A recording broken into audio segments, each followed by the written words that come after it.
Good evening, Mr. Chiu. Welcome to the airwaves of Connect FM.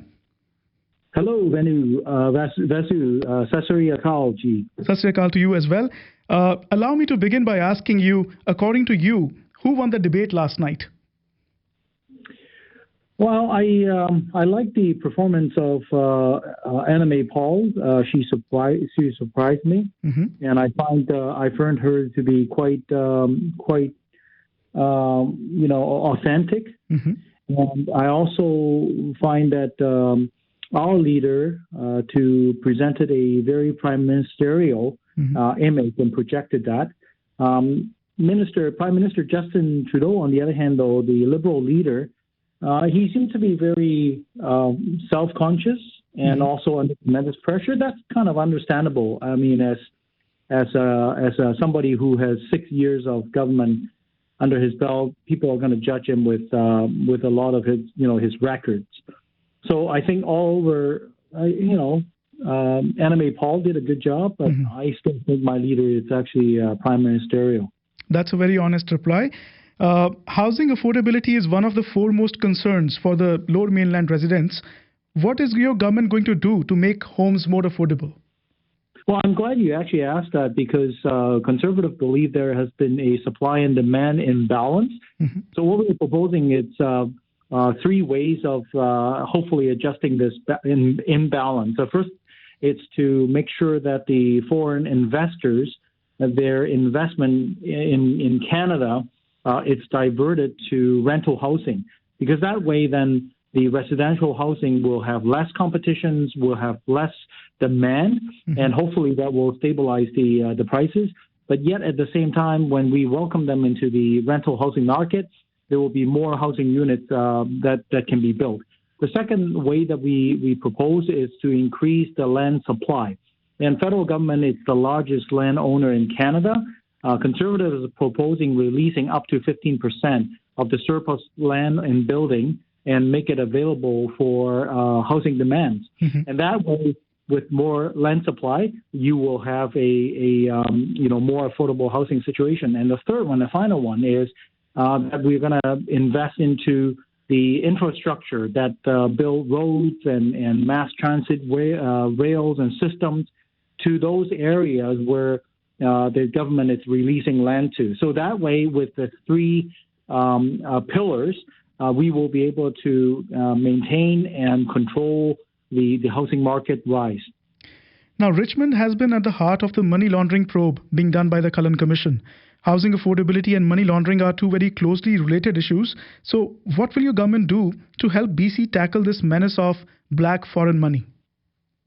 Well, we're going to clamp down on it. We're going to look into the Cullen commissions and look at where, as a federal government and the Conservatives, what we can do to stamp out these money laundering illegal activities.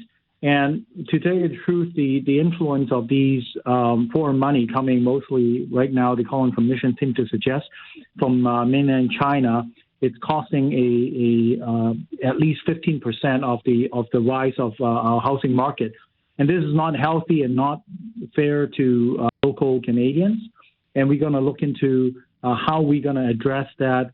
Definitely, the FinTrack system doesn't seem to be alerting our authorities of that. So, there are many things that we could do. The first thing is, as a federal government, we have to show the determination that we are willing to do that. I think Conservative, there is no doubt that we have shown the determination that we are going to do something about it. It's interesting that you mentioned China. You were sanctioned by China in March this year, and there's a post now going around on WeChat which is criticizing a private member bill that you brought forward, and it calls you anti-China and claims that the bill will adversely impact the Chinese community in Canada. What do you have to say about this? Well, unfortunately, Vasu, during the election, there are these dirty tricks and, false accusation and sometimes complete lies. For example, my private member bill, if you actually go and read the simple 4 or 5 pages of the content, you realize that it's not even preventing an agent acting on behalf of a foreign government lobby a Canadian official, be it a member of parliament or senator or a court judge. We're not even preventing that. We're not even barring it and banning it. No, we're just saying, don't do that under the table. Don't do that under the shade. Make it public. Do it under the sun. So we're creating a registry so that people can see it. And it's nothing to do with, I did not specify China or anything. It's the Canadian bureaucracy that will be specifying which countries. You immigrated from Hong Kong in 1982. Now, when you look back and see what China has done in Hong Kong, what steps will your government take to ensure that the rights of Hong Kong residents are protected? Well, I'm more concerned about the situations that are recently, being developed in Hong Kong, because Hong Kong has been a place where a lot of people are connected. I've met South Asians who speak fluent Cantonese, indeed, yes, Punjabi friends, and these are second, third generations of Hong Kong Punjabis. And these people are now in Canada because that's where they find safety and security. When Hong Kong it's negotiated to be returned to China, there's this thing called the Sino-British Joint Declaration. It's something that the two countries had filed in the United Nations as an international treaty. Right now, that joint declaration providing Hong Kong the semi-autonomy for 50 years has been broken. So Canada needs to hold, the China to account. And how we're going to do that is the trick. How do we engage, China of the 21st century, and yet at the same time we have to show the country that we are cognizant of the price that we are going to pay. Conservative believes that we have to be able to stand up to a growing and more bully China. And the only way to do that is to join forces with our allies, including the New Zealand, the Australians, the United Kingdom, and perhaps also in the new Indo-Pacific region, the biggest democracy in the world, India, to make sure that the message is very clear to the big China now, then that is the international community respect and operates under a rule-based diplomacy, and the hostage diplomacy that they're showing, incarcerating our two Michaels arbitrarily, it's just not acceptable behavior. And the way they treated Hong Kong, breaking the Sino-British Joint Declaration, it's also not acceptable. Mr. Chiu, your party leader has refused to enforce a vaccine mandate for his own candidates in this election. What are your views about your leader's stance on this issue? And if I may ask you, are you fully vaccinated? It's my freedom. You may choose not to answer this. That's all right. I could choose not to answer that, but I will, because I believe in science, just like my party and my leader. We believe in science. We believe in data. I am doubly vaccinated, and my party leader as well. While we strongly encourage and also persuade Canadians whenever they can, they have to go vaccinated, because so far vaccination has proven to be the only effective tool against COVID-19 and give Canadians a chance to get into a recovery mode. We also respect the rights Canadians have on their own body. We will make the reasonable accommodations for federal employees to make sure that they are tested frequently, so that they will be not be able to endanger themselves in a crowded environment. But on the other hand, we do recognize that people cannot be forced and coerced into vaccination. We are not going to drag people into vaccination clinic and have them vaccinated.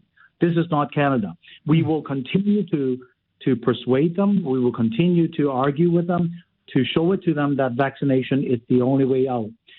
But at the same time, we will make sure that people are not coerced and forced into vaccination. What do you have to say about the people who are protesting outside the hospitals in Canada? Despicable. This is not Canada. While we are sounding the gowns, thanking our first line defenders and healthcare providers, we know how difficult their job has been. And the last thing that we need is for somebody to harass them to do what we have witnessed in some TV screen. Thankfully, those are the minorities. Those are very, very few Canadians. And, Vasu, I also need to remind people that in the past year and a half, the mental state and mental situations in Canadians for some of them has been pushed to the very limit. Being locked down, having financial problems. Perhaps they own a shop and they no longer can operate. They continue to have to pay the rent or facing all these kinds of bills. It's not easy. We understand. That's why the Conservatives are also going to be paying attention to the mental wellness of Canadians. But at the same time, we encourage Canadians, it doesn't matter where you stand on vaccination or not, be kind to people, be gentle to people, especially our first-line care providers. We have to do that because that's what Canadians do. Mr. Chiu, in closing, you have 30 seconds. Why should the residents of your riding vote for you?